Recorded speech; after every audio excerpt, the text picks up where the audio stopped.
সর্বপ্রথম ইসলাম কবুলকারী দল। এটা খুব স্বাভাবিক। রাসূল সাল্লাল্লাহু আলাইহি সাল্লাম তার সবচেয়ে কাছের ঘনিষ্ঠ ও নির্ভরযোগ্য ব্যক্তিদের কাছে প্রথম ইসলামের দাওয়াত পেশ করেছিলেন। এই দলের মধ্যে ছিলেন পরিবারের লোকজন, ঘনিষ্ঠ আত্মীয়স্বজন ও বন্ধু-বান্ধব। প্রাথমিক পর্যায়ে তিনি সেসব লোককে সত্যের প্রতি আহ্বান জানিয়েছিলেন, যাদের মুখমণ্ডল, কর্মশীলতা ও সত্যপ্রীতির আভাস ছিল সুস্পষ্ট। যারা রাসূল সাল্লাল্লাহু আলাইহি সাল্লামের সততা, সত্যবাদিতা ও পরিষ্কার পরিচ্ছন্নতা সম্পর্কে সুবিদিত ছিলেন এবং উক্ত কারণে তাকে শ্রদ্ধা করতেন, তারা ছিলেন এ দলভুক্ত।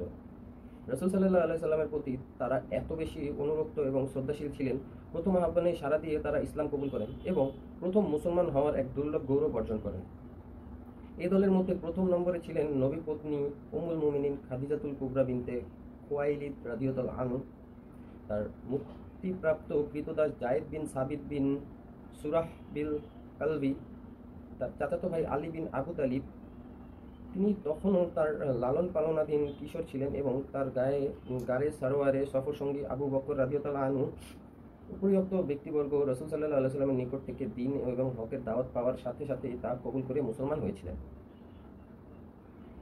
এরপর আবু বকর রাদিয়াল্লাহু আনহু ইসলাম প্রচার কার্যে তৎপর হয়ে ওঠেন। তিনি অত্যন্ত জনপ্রিয়, কোমল স্বভাব, পছন্দনীয় অভ্যাসের অধিকারী, সচরিত্র ও উদার মনের ব্যক্তি ছিলেন। তার দানশীলতা, দূরদর্শিতা, ব্যবসা বাণিজ্য এবং সৎ সহচর্যের কারণে তার নিকট লোকজনের আসা যাওয়া প্রায় সবসময় লেগে থাকত।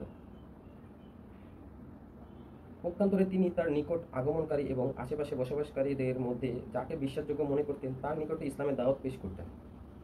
তার ঐকান্তিক প্রচেষ্টায় হযরত উসমান রাদিয়াল্লাহু আনহু, জুবাইর রাদিয়াল্লাহু আনহু, আব্দুর রহমান বিন আউফ রাদিয়াল্লাহু আনহু, সাদ বিন আবু ওয়াক্কাস রাদিয়াল্লাহু আনহু এবং তালহা বিন উবাইদুল্লাহ রাদিয়াল্লাহু আনহু ইসলাম গ্রহণ করেন। এই মহাসম্মানিত ব্যক্তিগণই হচ্ছেন প্রথম মুসলিম জনগোষ্ঠী। প্রাথমিক অবস্থায় যারা ইসলাম গ্রহণ করেন, হযরত বেলাল হাবশী রাদিয়াল্লাহু আনহু ও ছিলেন সে দলের অন্তর্ভুক্ত। এরপর ইসলাম কবুল করেন আবু উবাইদা রাদিয়াল্লাহু আনহু, আমির বিন জাররাহ রাদিয়াল্লাহু আনহু, আবু সালমা বিন আব্দুল আসাদ রাদিয়াল্লাহু আনহু, আরকাম বিন আবি আরকাম রাদিয়াল্লাহু আনহু, উসমান বিন মাজউন রাদিয়াল্লাহু আনহু এবং তার দুই ভাই যথাক্রমে ওদমা রাদিয়াল্লাহু আনহু এবং আব্দুল্লাহ রাদিয়াল্লাহু আনহু, উবাইদা বিন হারিস বিন মুত্তালিব বিন আবদে মানাফ রাদিয়াল্লাহু আনহু, সাইদ বিন জায়েদ রাদিয়াল্লাহু আনহু এবং তার স্ত্রী এবং উমর রাদিয়াল্লাহু আনহু এর বোন ফাতিমা বিনতে খাত্তাব রাদিয়াল্লাহু আনহু, খাব্বাব বিন আরাদ রাদিয়াল্লাহু আনহু, আব্দুল্লাহ বিন মাসউদ রাদিয়াল্লাহু আনহু, এছাড়াও আরো কয়েকজন ব্যক্তি ইসলাম কবুল করে মুসলমান হয়েছিলেন। প্রথম ইসলাম গ্রহণকারীদের কুরাইশ গোত্রের সকল শাখা প্রশাখার সাথে আত্মীয়তার সম্পর্ক ছিল। ইবনে হিশাম তাদের সংখ্যা বলেন 40 জনেরও বেশি। তারা তাদের কিছু সংখ্যক সাহাবীকে প্রথম দলে গণ্য করার ব্যাপারে কিছুটা মতভেদ পরিলক্ষিত হয়। ইবনে ইসহাক বর্ণনার মতে এরপর পুরুষ এবং মহিলাগণ দলে দলে ইসলাম কবুল করতে থাকেন, এমনকি মক্কায় ক্রমে ক্রমে ইসলাম নিয়ে আলোচনা বিস্তার লাভ করতে থাকে এবং জনসাধারণের মধ্যে এর চর্চা শুরু হয়ে যায়।